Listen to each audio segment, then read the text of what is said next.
আবু সাইদ খুদরি রাদিয়াল্লাহু আনহু বলেন, নবী সাল্লাল্লাহু আলাইহি সাল্লাম বলেছেন, বনী ইসরায়েলের একজন খাটো মহিলা দুইজন লম্বা আকৃতির মহিলার সাথে হেঁটে যাচ্ছিল। ওই খাটো মহিলা উঁচু হওয়ার জন্য এবং লোকদের চোখে ধরা না পড়ার জন্য কাঠের দুটি পা তৈরি করে নিল এবং স্বর্ণ দিয়ে একটি বড় আংটি বানিয়ে আংটির ভেতরে মিশক ভরে দিল।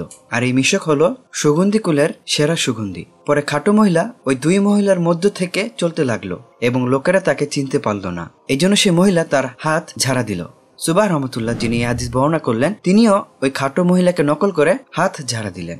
মেয়েরা স্বামীর জন্য সুগন্ধি ব্যবহার করবে।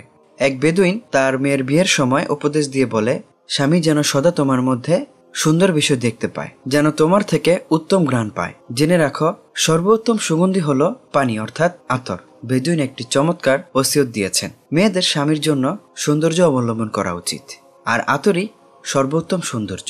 নারী এর মাধ্যমে একজন পুরুষের চিন্তা, চেতনা, অনুভূতি, চোখ, নাক এবং হৃদয়ে মোহনীয় হয়ে ওঠে। অতএব বিবাহিত নারীদের উচিত সুগন্ধি ব্যবহার করা, এবং সুগন্ধি ব্যবহার করবে শুধুমাত্র স্বামীর জন্য। মাহারাম ব্যতীত কারো সামনে নারীদের সৌন্দর্য প্রকাশ করা জায়েজ নেই। নবী সাল্লাল্লাহু আলাইহি সাল্লাম বলেছেন, কোনো নারী যদি কোনো ধরনের সুগন্ধি ব্যবহার করে কোনো পুরুষের মজলিসের পাশ দিয়ে অতিক্রম করে, তবে সে ব্যভিচারিণী। পুরুষের মতো নারীদের প্রবৃত্তির বাসনা রয়েছে। তাছাড়া পুরুষদের চেয়ে নারীদের ভালোবাসাও বেশি। এটি নারীর কোনো নিন্দনীয় বিষয় নয়, বরং আল্লাহ তাআলা তাকে এই স্বভাব দিয়েই সৃষ্টি করেছেন।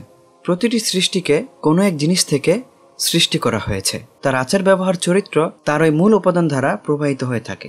আদম আলাইহিস সালামকে মাটি দিয়ে তৈরি করা হয়েছে, এই কারণে পুরুষদের অনুভূতি কিছুটা কম। পক্ষান্তরে হাওয়া আলাইহিস সালামকে আদম আলাইহিস সালাম থেকে সৃষ্টি করা হয়েছে। এই কারণে নারী জাতি পুরুষের প্রতি অধিক আকৃষ্ট হয়ে থাকে। সমষ্টিগত বিষয় খণ্ডিত বিষয়ের প্রতি যেভাবে আকর্ষিত হয়, পুরুষ নারীর প্রতি সেভাবে আকর্ষিত হয়ে থাকে।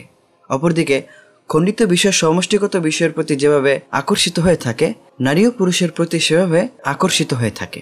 নারী পুরুষের সকলের উচিত সকল ক্ষেত্রে আল্লাহকে ভয় করা, নিজের মনোবাসনাকে ধর্মের ওপর প্রাধান্য না দেওয়া, আল্লাহর ফয়সালায় ধৈর্য ধারণ করা। পুরুষের উচিত স্ত্রীর জন্য সৌন্দর্য অবলম্বন করা। পুরুষরা এই ক্ষেত্রে খুবই দুর্বল। বিয়ে তো করেই ফেলেছি, এখন সৌন্দর্য করে লাভ কি? মনে রাখবেন, স্ত্রী চায় আপনিও তার জন্য একটু সাজসজ্জা গ্রহণ করুন। ইবনে আব্বাস রাদিয়াল্লাহু আনহু বলেন, সে যেমন আমার জন্য সৌন্দর্য অবলম্বন করে, আমিও তার জন্য সৌন্দর্য গ্রহণ করি। আল্লাহ আমাদের পারিবারিক সমস্যাগুলো দূর করে দিক। আবার খাটো মহিলার প্রসঙ্গে চলে যাই। আগেরকার যুগে সাধারণত কাঠ দিয়ে জুতার তলদেশ বিশেষভাবে উঁচু করা হতো, বর্তমানে যাকে হাই হিল বলা হয়। আগেরকার যুগের আতরের আংটি বর্তমান যুগের সুগন্ধির মতোই হতো, স্প্রের মতো, যা মানুষের অন্তরকে উত্তেজিত করে তোলে। যুগে যুগে মানুষ আগের মতোই রয়ে গেছে। সময়ে সময়ে শুধু তাদের উপায় উপকরণে পরিবর্তন ঘটেছে।